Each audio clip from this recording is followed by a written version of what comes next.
Les cas de kidnapping sont en hausse au niveau de la zone métropolitaine de Port-au-Prince. C'est ce qu'a révélé le directeur central de la police judiciaire, Franz Termilus, qui a pointé du doigt certaines institutions du pays qui ne s'impliquent pas dans la lutte contre les enlèvements. Monsieur Termilus a fait remarquer que la police recherche actuellement plusieurs individus pour leur implication présumée dans des actes de kidnapping. Kidnapping, non, nous ne pouvons pas combattre si l'autre monde ne peut pas faire travail dans la société.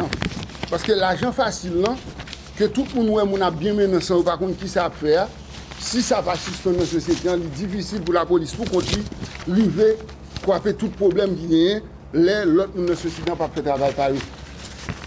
Comment imaginez-nous, jusqu'à l'acheter une machine le 25 septembre 2009. Il baille $32 800 américains, cash. C'était le 25.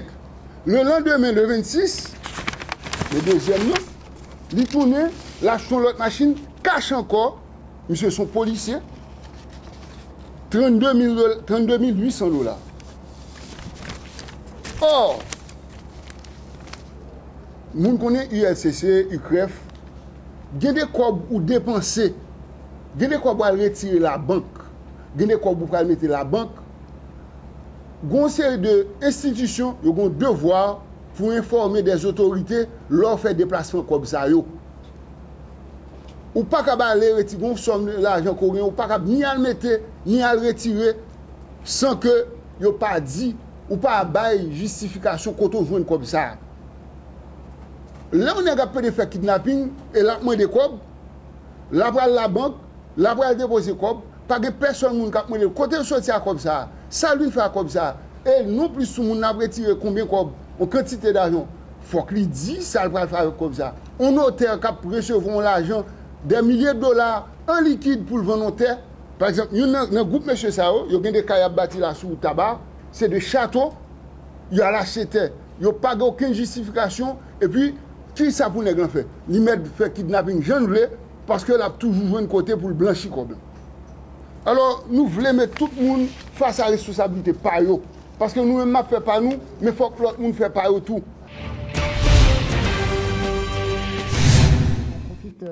Présentation ce jeudi par la MINUSTAH du bilan de ces opérations policières réalisées ces derniers jours. Selon Jean-François Vézina, porte-parole de la UNPOL, plus d'une dizaine de personnes ont été arrêtées lors d'opérations conjointes MINUSTAH-PNH pour des infractions diverses.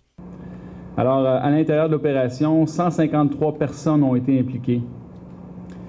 On inclut dans ces 153 membres 41 policiers nationaux du commissariat de Delmas 33, 40 militaires, 30 policiers de l'unité de police constituée ainsi que 42 policiers des Nations unies.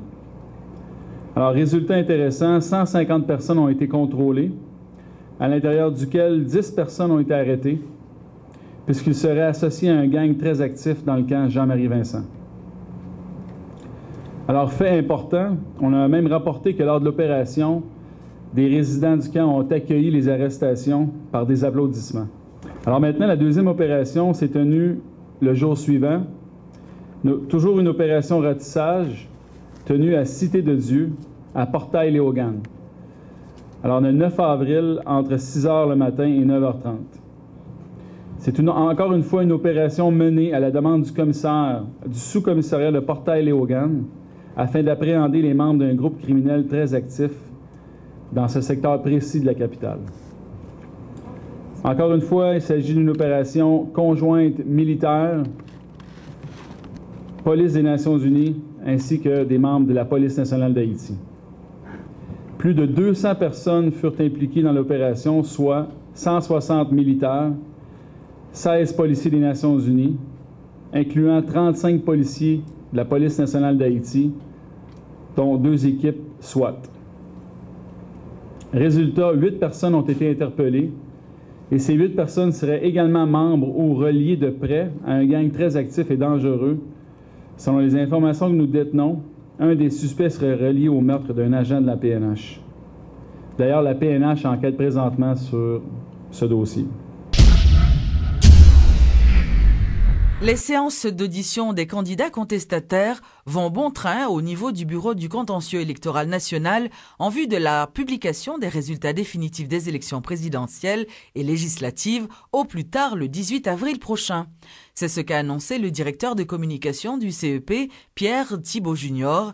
Il indique que 42 dossiers de contestation sont en cours de traitement au niveau du BCEN. Effectivement, la probabilité à là est très forte, étant donné que nous avons un ensemble de cas pour traiter.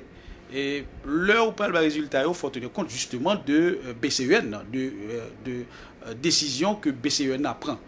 Donc, il faut que BCEN finisse le travail, il faut faire toute audition, il faut le travail, il faut le rendre verdict. Et à ce moment-là, on est prêt pour le résultat. C'est ça que fait il n'est pas évident que nous sommes prêts pour samedi 16 là. Mais de toute façon, nous ne pouvons pas les signes pour rallonger, il va aller au-delà de 18. Quoique au 18 avril, au plus tard dans l'après-midi, nous supposons publier les résultats définitifs. Aucun parti politique n'aura la majorité au Parlement. C'est ce qu'a déclaré le sénateur de l'Artibonite, Yuri Latortue. Monsieur Latortue a fait remarquer que les différents partis politiques qui seront présents à l'Assemblée doivent conclure des alliances dans le but de dégager une majorité au Parlement. Ceci fait partie du jeu démocratique. Et je dis, on croit que pendant que le groupe unitaire a fait ça, il y a d'autres groupes gouvernementaux, la PCE, avec qui groupe quelqu'un font majorité, dépendant de sa vision. Je crois que c'est légitime. Ceci doit se faire dans le respect des normes. Députés qui arrivent, et sénateurs, ils doivent regrouper d'après vision, d'après parti. Et jusqu'à présent, je crois que ce jeu doit se faire en respectant les procédures. Et nous-mêmes, nous pas contre aucun groupe qui cherche une majorité. L'essentiel, tous les groupes doivent être actifs pour se conforter. Et surtout, même le gouvernement, il connaît que jeudi, pour le bon Premier ministre, il faut qu'il arrive à dégager une majorité. Et écoutez, même si on n'a pas encore désigné un Premier ministre, même si on n'a pas encore donné les résultats définitifs, puisqu'il n'y a pas de contestation, donc on connaît déjà les résultats pour les présidentielles, il faut même tout commencer justement garder comment ils sont associés à d'autres groupes dépendant de leur vision pour avoir une majorité. C'est un jeu normal que d'essayer d'avoir une majorité dans un Parlement.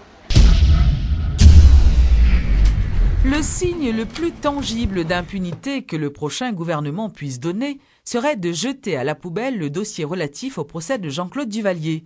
C'est ce qu'a affirmé Michel Montas, l'une des victimes qui a porté plainte contre Baby Doc.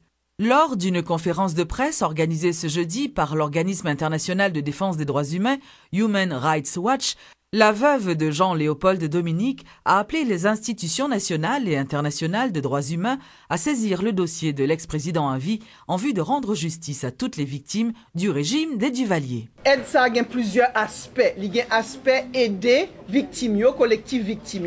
Il y a un autre aspect qui c'est aider l'État haïtien pour faire procès avancé. Aide ça légal, surtout légal avec des gens qui ont expérience dans des procès qui étaient faits déjà. Et une série d'organisations droits de l'homme qui ont fait même bagaille. Institut pour justice transitoire, tu voyais 3 personnes qui travaillent sous dossier et qui travaillent avec l'État haïtien sous cas Duvalier. Nous entendez, Human Rights Watch fait une étude sous aspect légal et qui possibilité gagner pour aller plus devant dans la question justice là. Gain Avocats sans frontières Canada qui gagne une assistance légale là-bas nous tout là-bas victime yo. Et nous avons une série de l'autre organisation comme ça qui décidait pour porter coller avec nous parce que ça qui arrive c'est que nous tendez en pile dans gros moun dans Barreau Port-au-Prince qui c'est avocat Jean-Claude Duvalier. Il y a pas de doute que nous-mêmes nous pas Monsieur Ronflan Sayo qui a parlé fort, qui a fait bruit, mais nous avons aide, nous pas petit mis sans gado. La hausse des prix sur le marché international aura un impact sur l'économie haïtienne. C'est l'avis du représentant résident du FMI en Haïti, Jacques Bouga Agbé, et celui de la BID, Eduardo Almeida. Ces 2 représentants d'institutions financières internationales qui participaient à la rubrique Le Point de Radio et Télé Métropole ont fait remarquer que la flambée des prix sur le marché international n'aura pas les mêmes répercussions sur Haïti qu'en 2008. Les mauvaises nouvelles sont vraiment que les prix ont augmenté. Alors le prix particulièrement des aliments, mais aussi du pétrole, mais des aliments, ont augmenté au niveau international, mais la bonne nouvelle, c'est qu'on n'attend pas une situation comme on avait en 2008. C'est-à-dire, on n'espère pas avoir une augmentation, une hausse des prix très élevée. On espère que les prix ont déjà accompli le plafond aujourd'hui, le prix qui sont aujourd'hui. Et même dans quelques produits, comme par exemple le riz, on espère que le prix commence à baisser déjà à partir de la fin de l'année. Alors, la bonne nouvelle, c'est qu'on n'espère pas une situation vraiment de crise comme on avait en 2008. Les leçons ont été apprises justement et les politiques mises en place par le gouvernement haïtien, y compris au niveau du ministère des Finances et au niveau de la Banque centrale, vont aider à stabiliser les choses et à contenir l'impact de cette hausse. Je peux déjà citer l'initiative prise par les autorités haïtiennes, notamment le ministère des Finances, de garder une certaine stabilité des prix depuis de mars 2010 à septembre 2010 et ensuite d'octobre 2010 jusqu'à récemment. Les prix sont restés stables malgré la hausse sur les prix internationaux, parce que le gouvernement, en partie, renonçait à des taxes qu'il perçoit souvent sur des produits pétroliers afin de stabiliser les prix. Donc il y a déjà cette politique qui a été mise en œuvre et qui a permis de garder une certaine stabilité jusqu'à récemment où, malheureusement, le gouvernement a dû procéder à une augmentation parce que les moyens financiers, les contraintes financières en matière de finances publiques ne lui permettaient plus de maintenir cette politique de stabilité des prix. Du côté de la Banque centrale, il y a ici une conduite de la politique monétaire qui vise en général à stabiliser le niveau général des prix. Donc ces deux politiques, ces deux institutions contribueront à contenir les effets négatifs potentiels de la flambée des prix internationaux. Lancement ce jeudi par la Fondation Aquin de la 4e édition du festival Destination. Selon la présidente de la Fondation, ce festival international de musique et de danse traditionnelle se tiendra du 21 au 24 avril prochain dans le sud du pays. Nous avons un grand souci de travailler à relever le niveau culturel jeunes dans la région aquinoise là. Et donc en même temps, nous avons des activités extrêmement festives, extrêmement ludiques. Nous avons toutes des activités à caractère pédagogique. Et nous avons tous différents styles, c'est-à-dire en même temps que nous avons attiré le public là avec un ensemble de groupes qui très populaires, nous avons profité de capacité pour mobiliser sur l'autre groupe pour introduire de l'autre genre, de l'autre type de musique, non seulement pour enrichir la culture, nous, pour l'ouvrir les oreilles, nous, pour l'ouvrir les yeux, et puis pour nous ouvrir sur plus de fenêtres sur le monde, sur ce qui se passe ailleurs, dans le cadre du festival. Ça. Donc, depuis l'année dernière, nous avons initié l'ouverture au festival là, avec une marche, une espèce de parade, des artistes qui sont présents, des organisateurs, des festivaliers qui sont présents. Et Marsa, la fête sous son, vaccine, lambi, tambour. Côté n'a parti de Entreville là, et puis n'a marché pour aller directement vers Place Centrale, qui c'est le siège principal du festival.